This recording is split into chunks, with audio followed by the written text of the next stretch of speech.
Hello and welcome to Rebecca Stevens. I'm really excited to be interviewing Rebecca and talking about her Lionesses career. She is just a phenomenal character in the Lionesses and had an awesome career starting off at Sheffield, so one of our outlying areas for Rugby League. But then moving to Wakefield Panthers, and then on three tours, which was in 1998, the World Series to New Zealand, the World Series in 2000, and then 2002 to Australia. So 3 caps, so an absolute awesome achievement, and a machine in training, which no doubt we'll uncover as we begin to interview you, Rebecca. But thank you for taking the time out to come and be interviewed. Tell us a bit more about where it all started and how you started playing, and particularly living in Sheffield, and your age and how you just got involved in the sport. Well, I started after I met a girl at badminton practice at school, actually. I had ponies when I was younger, and I'd had to sell the ponies because I was doing my GCSEs, and I was looking really for something else to stay fit. So I went to badminton practice. And when this girl mentioned to me that she was going to rugby practice, I thought, oh, that sounds different. And I'd got a lot of the girls that I played with through my career had some sort of rugby background. So the brothers played, their dads were into rugby, their families were surrounded with rugby league, but that not so for my family. I hadn't even really watched it on the TV. Just thought it was a load of blokes like jumping on top of each other. That was at that time. That was my perception of rugby, and kind of how wrong I was. So anyway, she said, oh, I'm off to rugby practice.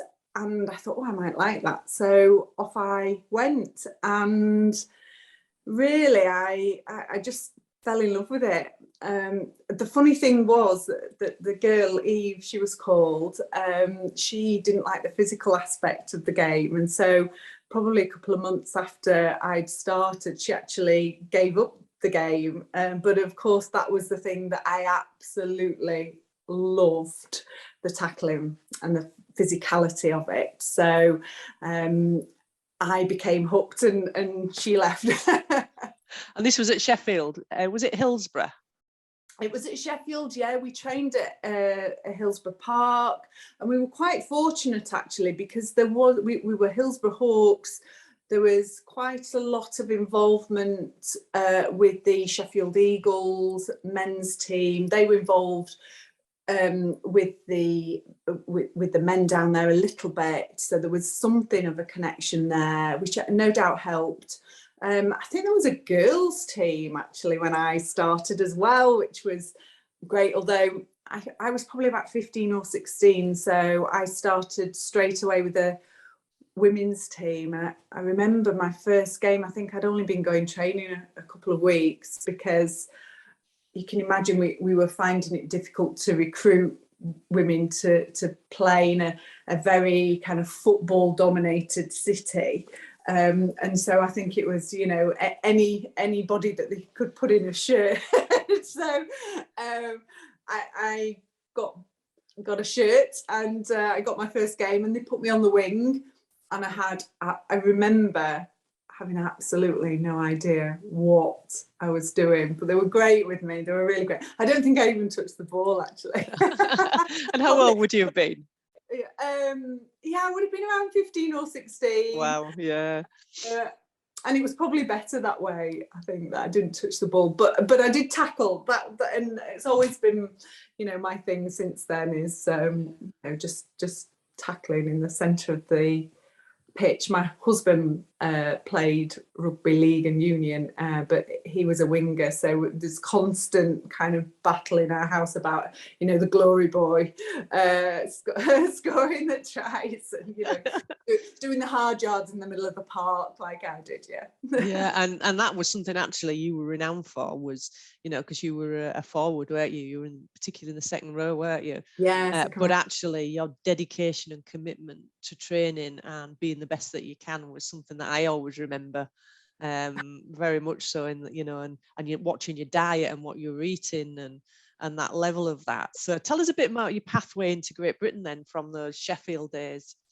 Yeah, so Sheffield at that time were a second division team, but we actually were a decent side, and we had Vicky Brooks, who was a fantastic acting half, and we were a great pairing actually. And when I first started, I was in the centre. When I started playing properly and kind of found my position, I was in the centre because I was quite fast at the start.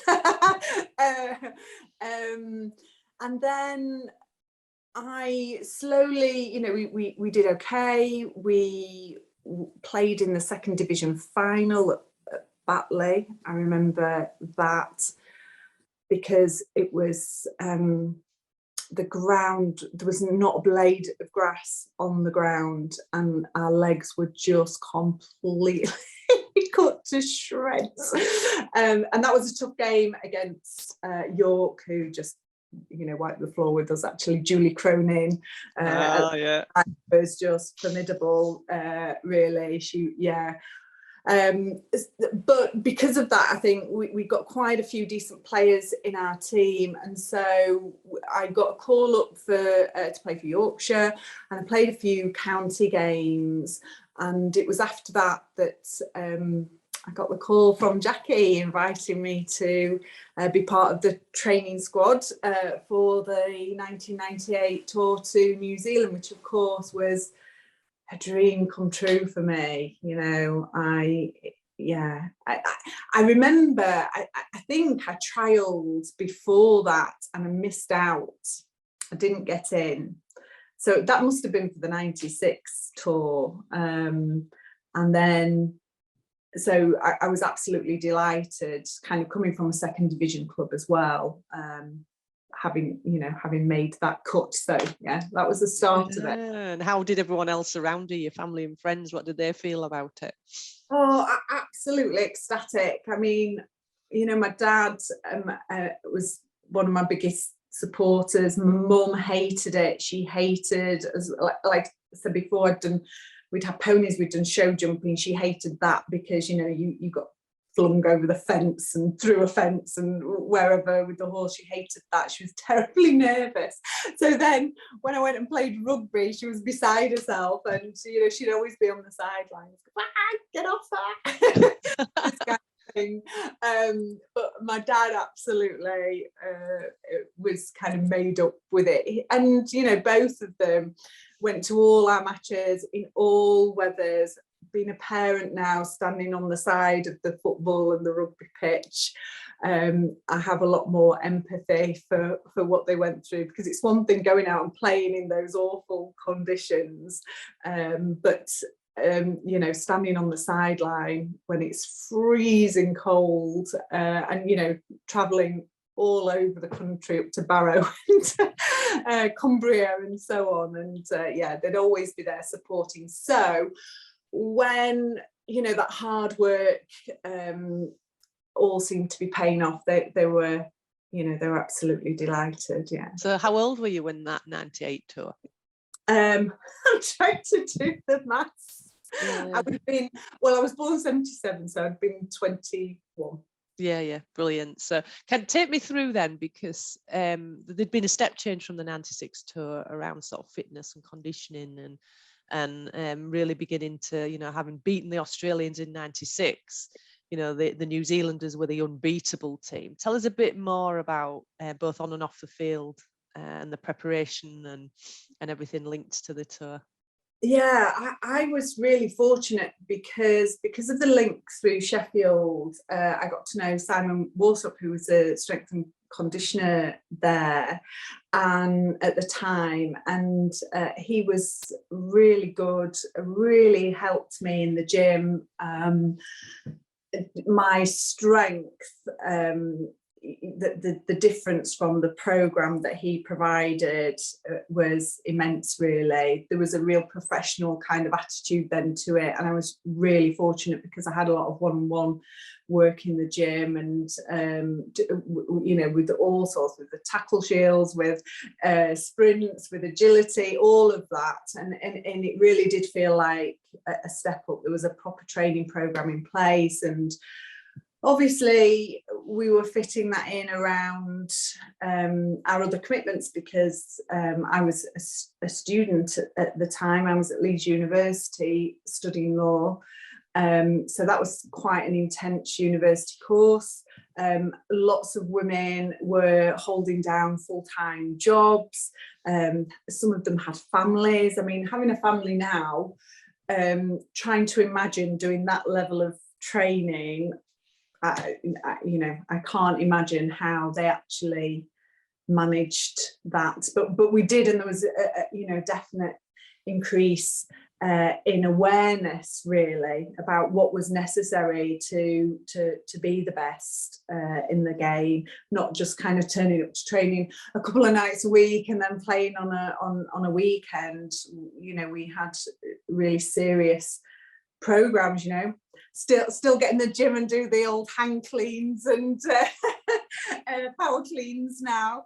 But all the exercises that no doubt the women are doing now and the men do at the time, we were on board with that. Yeah, so it's good. And how about, because you had to raise some money, didn't you, to go on tour? How did you go about that? Oh, Julia, we laugh. If ever I see anybody holding a bucket for anything, I always put money in that bucket. The kids at the end of the supermarket, the conveyor belt, who want to, squash all your bread and in the bottom with your potatoes. I'll always put the money in the bucket. I'll say, it's okay, I'll pack my own bag, but I will put some money in your bucket, because, been there, done that, got the T-shirt. We had to, I know people who were involved at the time, in particular Jackie, did, an enormous amount to raise funds so that we didn't have to raise money ourselves. But there was an amount that fell to us individually to provide in order to go on the tour.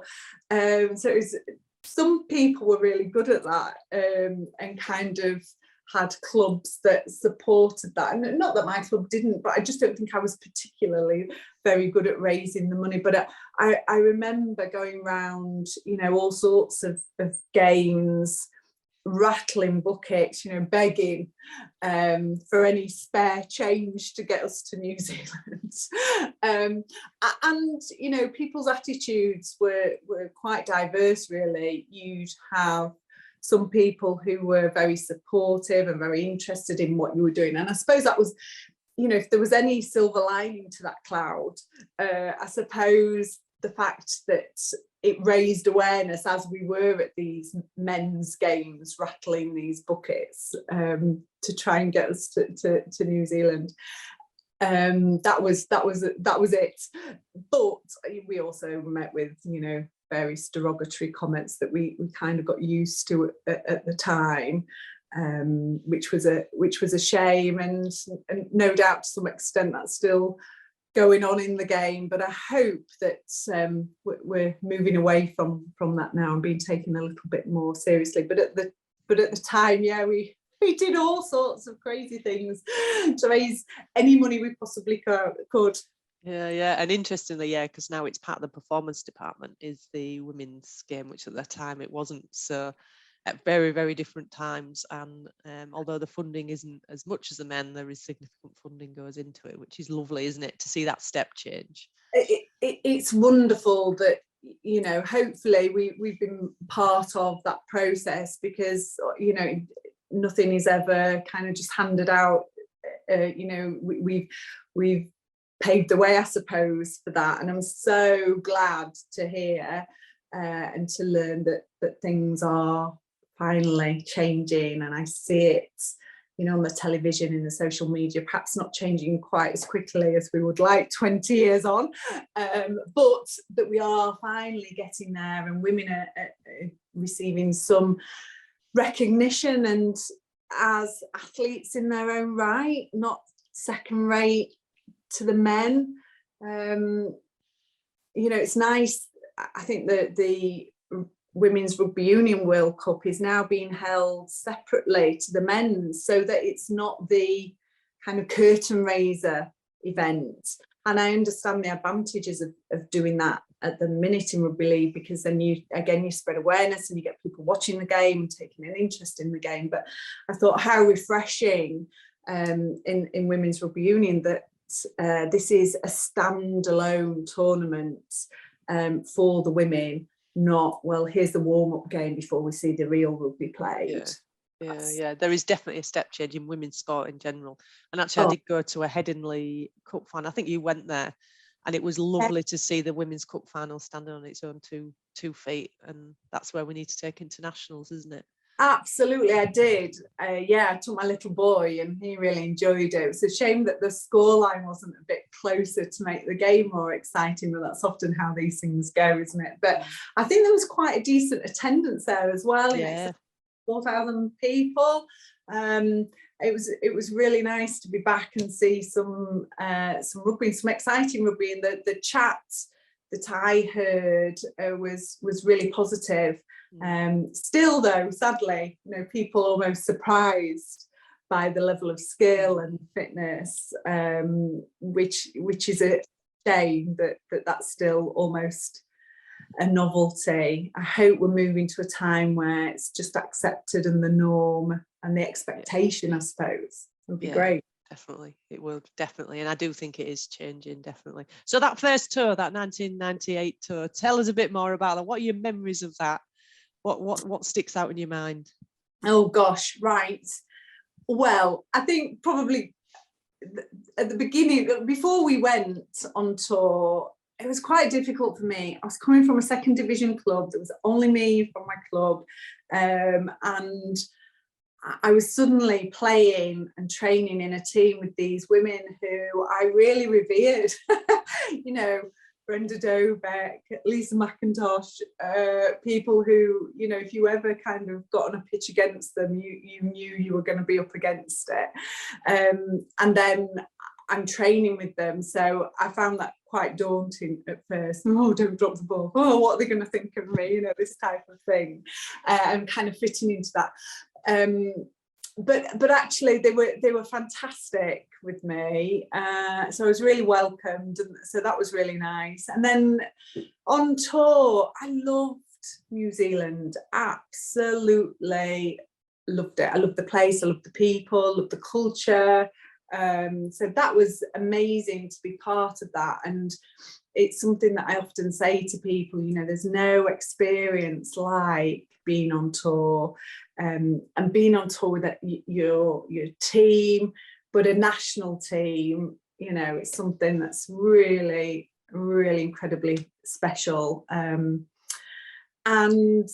yeah, it was interesting. I remember going to a marae, and experiencing the Maori culture, which was fantastic. I remember having to learn a song because part of the culture and the tradition there is that they will sing, and so we felt like we ought to sing as well, but the difference was they had beautiful angelic voices and we definitely didn't. I'm not sure there was one of us who could hold a note on that entire team. So that was, you know, all of those things. I remember learning the national anthem and being taught to, if you had kind of a wave of emotion, how to deal with that.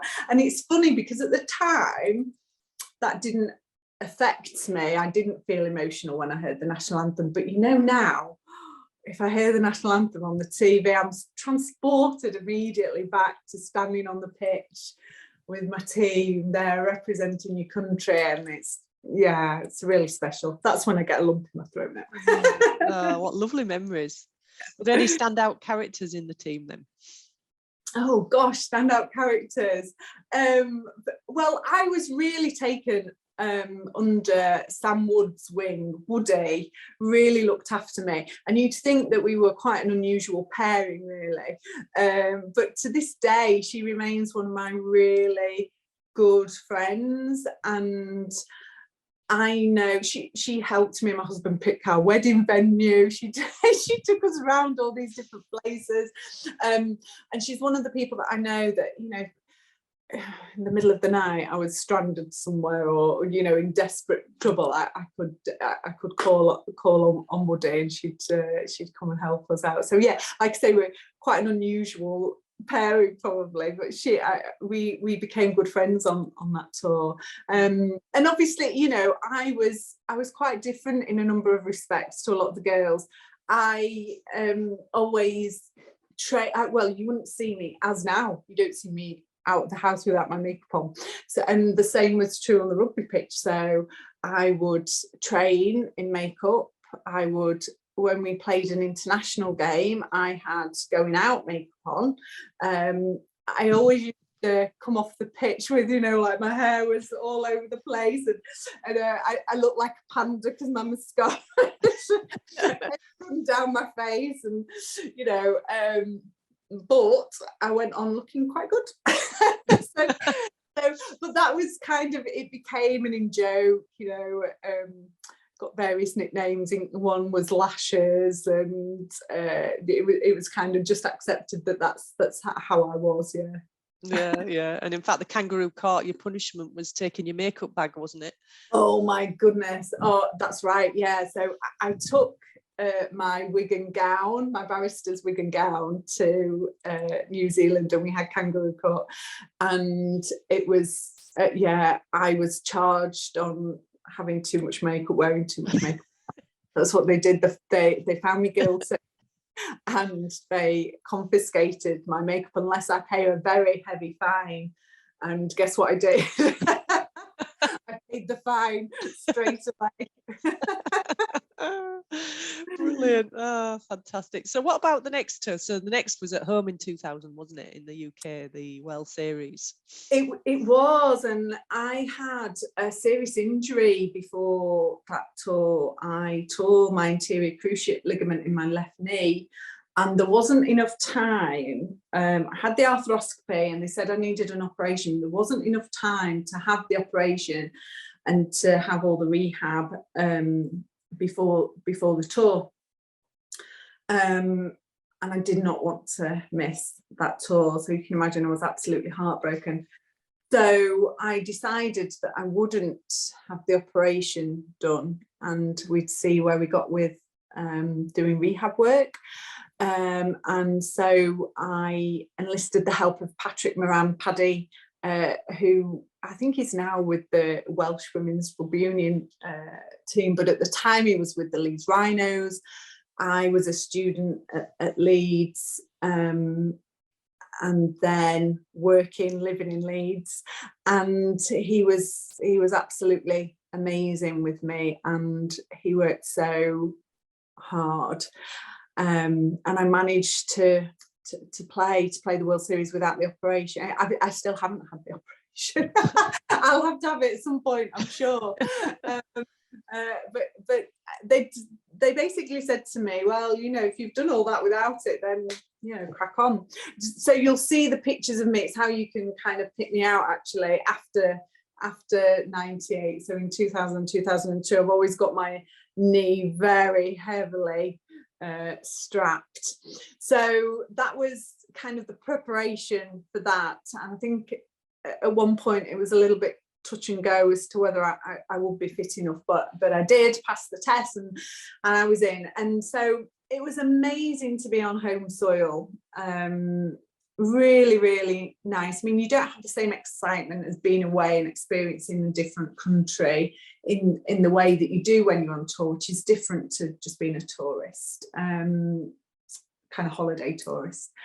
So, but what was really nice for me was that my family could come and watch, my friends and family, because unfortunately, you know, we weren't a family who could afford for my parents to come to New Zealand to watch me. So they had to kind of wait for, you know, a phone call in the middle of the night to tell them what the score was, or, you know, the match report. We were so grateful, you know, for the match report in the League Express, because obviously these things weren't televised over here anyway. So it was really, really good that in that 2000 World Series that we had the opportunity to have our friends and family there, but also to, again, try and raise the profile a little bit in this country. And I think a lot of people were shocked really at the level of skill, fitness, you know, and the excitement of the game. It's an enjoyable watch, you know. We constantly had this battle about, oh, but you're not as good as the men, oh yeah, but if you were up against the men, but it's kind of completely missing the point, you know. These were really exciting games with some massive hits and some fantastic skill and exciting tries being scored. And I think finally we started to make a little bit of headway in terms of making an impression, and people sitting up and thinking, oh, actually, yeah, these girls can play. And you got to the final. We got to the final, we did. I think at Wilderspool, is that right, Joe? Yeah, it is. I think you're right, yeah. Final at Wilderspool, we did. We lost to New Zealand again, unfortunately, but it was great that we'd beaten Australia again. I suppose, you know, off the back of the '96 tour. I wasn't part of that tour, but obviously that was fairly legendary, so that was good. And to come second against the Kiwis, where their game was so much more, the women's game was so much more developed. They had a massive amount of women playing the sport. And back in '98, when we were in New Zealand, I remember the test matches being televised. In '98, that was just huge. I was a commentator on one of them. Yeah. I'm sure you did a sterling job, Julia. Oh, they couldn't understand me. They didn't invite me back for a second gig. So it's like, what accent is that? Yeah, but I mean, you know, for us, that was just, it was massive. It was so exciting that we were receiving that kind of acknowledgement that, you know, our games were, we shouldn't have to feel that way. I still, you know, felt that way. I'm pointing to my television, you know, when I saw that, you know, some of the women's games here are now being televised. We're more than 20 years on from 1998, aren't we? That's only just started happening here. So we're really slowly we're getting there. I'm not going to focus on the negative. The positive is that slowly we're getting there. Finally, these women who are formidable athletes are getting the recognition that they deserve, that they've earned, you know? Yeah, fantastic. So tell us about 2002 then. What are your memories of 2002 when you went off to Australia? Yeah. Still heavily strapped up. Still heavily strapped. I was working, so I was called to the bar in 1999 and actually started on my feet in March 2000. So I'd started working, and you know, the job's pretty intense.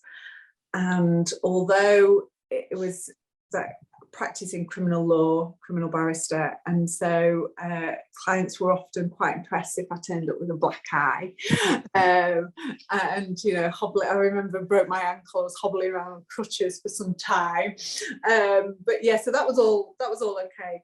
But the demands of the job and the demands of the training, which, you know, it was every single day, every single night, you know, you were doing speed work, you were doing your gym session, you were doing your club session, you were then traveling, you know, the length of the country to go and train with GB at the weekend, playing on a Sunday.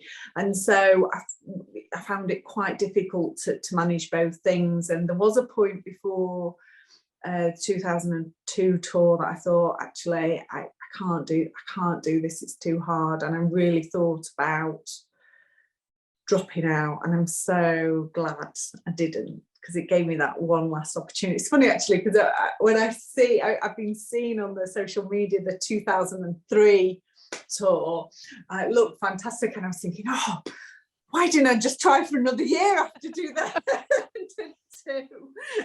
Because you really don't appreciate, or I didn't appreciate it while I was in it. It was something that I was doing, I was loving, but I was in the moment, which I suppose is great.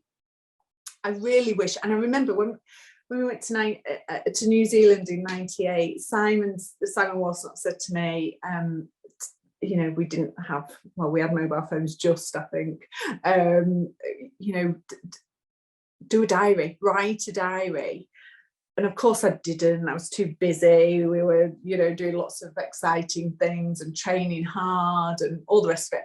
So wish I'd have done a diary. So wish I'd have kept a better log of things. You know, these days everything's documented on your social media, isn't it, to some extent? But yeah, obviously then we had, you know, a camera with the film in it.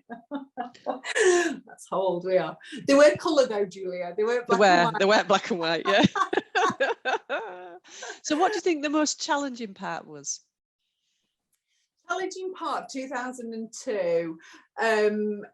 Well, part of it, I think, was the kind of accommodation that we received there.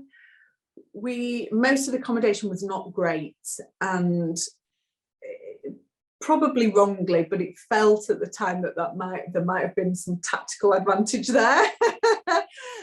It may well just have been the women's game. This is what we could afford, you know. But I do remember being in some sort of it was like a bungalow. There was one shower, and there was about 8 of us in this bungalow, and it was in Canberra. And at night time, although it's beautiful blue skies and sunshine, it's still cold. And at night time, I think the temperature dropped below 0. And so we literally, because there was no heating in the place apart from, do you remember those electric fires with the bars? Yeah. There was one electric fire in the kind of main sitting room. And so we were in the bedroom, and we had like our entire kit on. We went to bed in our entire kit. Socks, 10 pairs of socks, 3-4 layers, scarves, woolly hats. We were freezing. I've got a funny photograph actually that I'll have to share with you of Lisa McIntosh on the top bunk of this bunk bed, and the kind of structure below is broken, and you can see, you know, it looks like, oh dear, you know, she might actually come through this. So they were great times, you know. I suppose we wouldn't have shared the same experiences, you know, through that difficulty, through that adversity. I suppose that's kind of brought us closer together, those shared experiences. You know, nice cushy hotel might not have been quite the same laughs, and established the same level of camaraderie that you know, we did, and we still have. But yeah, so they were tough times. I think the most difficult thing was how we went out there. We won the first test, which felt incredible, and then the second game we lost, and we did lose. They didn't win. We lost that game, and it felt, yeah, that didn't feel good. We felt like we did feel a little bit hard done to by the referee, but perhaps we didn't deal with that as well as we should have done as a team as well, because, you know, learning the things that you can control and the things you can't control, and all of these are, you know, the learning experiences that we have. But so I don't think we played our best, but the ref did definitely have a role in that defeat. And then I think because of that, you know, we struggled then in the last game, and we lost. We lost that, and that was really, really hard. But I think probably the most, I mean, I came off twice. I broke my nose. I split my nose open here. Still can feel the bump. And I kind of got that taped up and went back on, and you know, those were good times. Fantastic.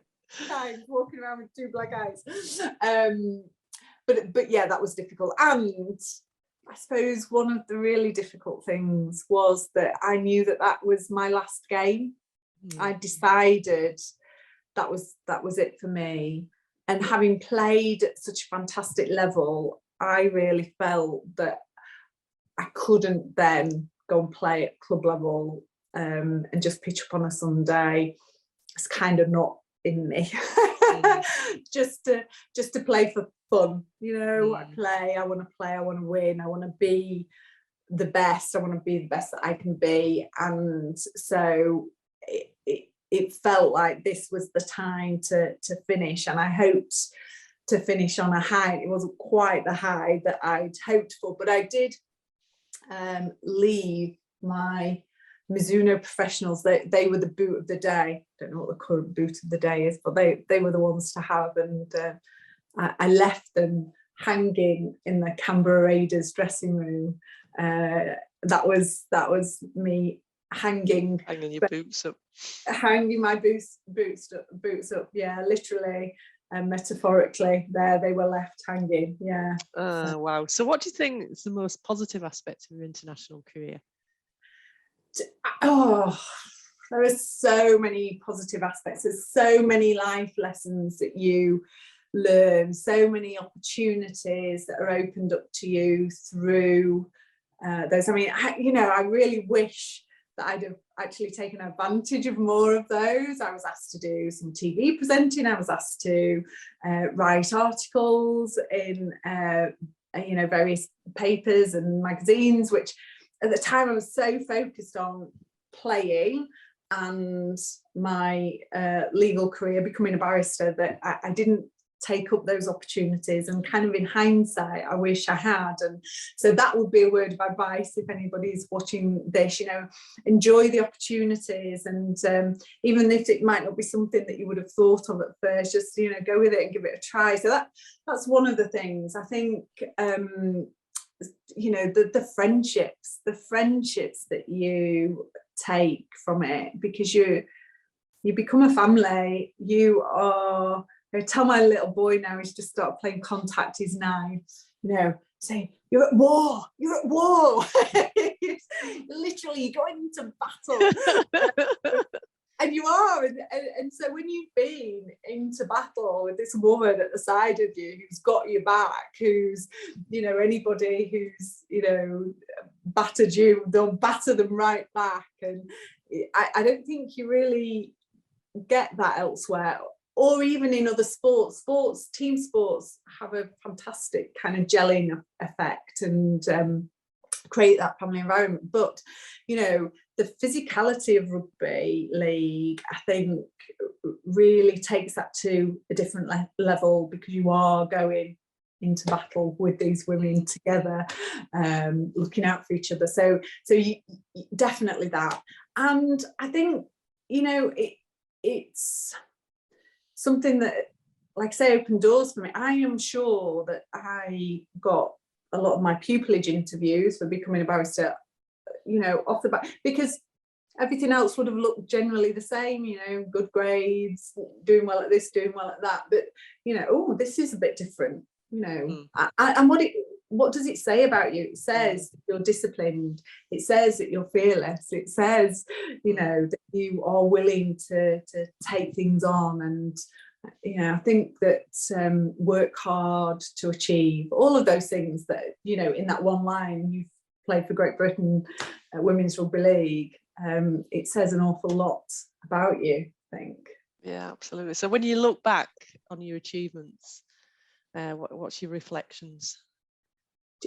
It's funny, because until recently, I'm so grateful to you for doing this Julia, because until recently it's something that's kind of been in a box and not reeled out very often. And this whole process has given me an opportunity to look back and I suppose appreciate for myself, perhaps I didn't, you know, what it did take to achieve those things, and what we as a team, you know, have done for the sport, hopefully, have done for women in sport. And it's nice to look back on that and feel, yeah, I was part of that. It's almost shocking for me to think that, because it's not something that I have previously thought about my experience. I've always said, you know, gosh, you know, amazing experience. I say to my kids that, you know, they're both really sporty, and I will support that, because if you have an opportunity to do this for a job, or you know, to represent your country at something, it's the most amazing experience to take with you through life. And it's always a topic of conversation if you're stuck and you have nothing to talk about.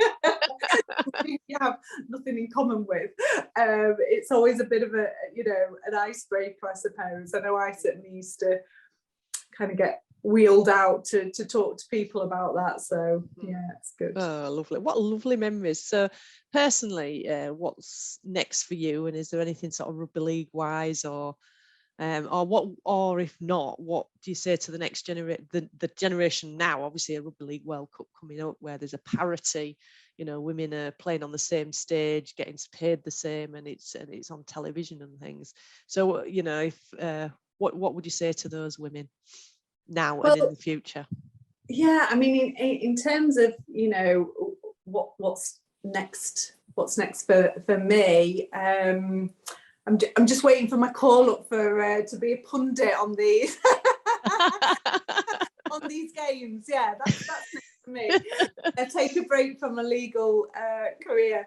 No, I mean, you know, it's kind of inspired me to become a little bit more involved again with rugby league. Like I say, it's kind of been something in my past rather than my present, because work and kids and, you know, life has kind of taken over. So I'd love to be part of that again. But in terms of the next generation, you know, I really, really hope that now is the time that women, rugby league players, it's happening in other sports. I really, really hope that this is the time where, you know, you get acknowledged for the athletes you are, for the skilled athletes you are. And I'd say, like I said before, enjoy every moment, because before you know it, you're old like me. And it's something in your past. And, you know, I wish I had treasured more of those moments and had kind of more memories to look back on, because they are the best times of your life. Really incredible experiences. The fact that now finally women are starting to be recognised, you know, it's on the television. Brilliant that, you know, if they're getting paid the same. I wasn't aware of that. I mean, you know, as we've discussed, that any pay would have been amazing. They had to pay to do it. So I absolutely incredible and exciting. It's really exciting to see where the sport could go from here if women aren't having to do all the other things in order to be able to do that, to keep down the job, to you know, deal with all the other kind of things in life. If actually this could be their career, it's fantastic. I would have absolutely loved, you know, to have been a professional rugby league player. That would have been an absolute dream. So I'm so excited, one, for the women that they're finally getting that acknowledgement, but two, how that will develop the sport. If we can have full-time athletes that have, you know, that time to train, not have to fit it around everything else, then I think that'll be absolutely incredible to see where the sport goes. Oh, thank you. It's been an absolute pleasure. Thank you so much. It's whizzed past the time. Thank you for sharing all your memories. You're a true inspirational to women in the past, but also the next generation, and all your achievements stand up there, not just on the field, but off the field as well. So Rebecca, thank you so much for your time. Really enjoyed chatting. Thank you, Julia.